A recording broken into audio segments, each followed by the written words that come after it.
The Slave and the Lion. A slave ran away from his master, by whom he had been most cruelly treated, and in order to avoid capture, betook himself into the desert.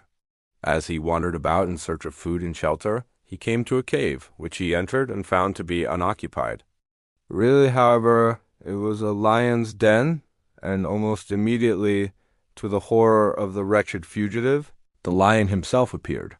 The man gave himself up for lost, but to his utter astonishment, the lion, instead of springing upon him and devouring him, came and fawned upon him, at the same time whining and lifting up his paw.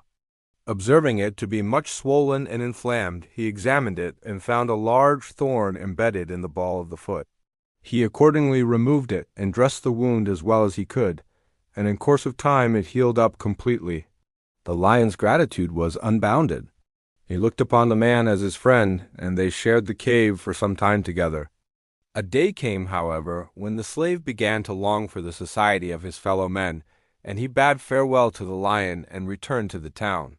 Here he was presently recognized and carried off in chains to his former master, who resolved to make an example of him and ordered that he should be thrown to the beasts at the next public spectacle in the theater. On the fatal day the beasts were loosed into the arena, and among the rest a lion of huge bulk and ferocious aspect. And then the wretched slave was cast in among them.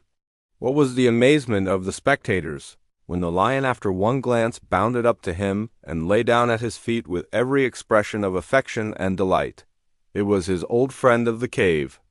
The audience clamored that the slave's life should be spared, and the governor of the town, marveling at such gratitude and fidelity in a beast, decreed that both should receive their liberty,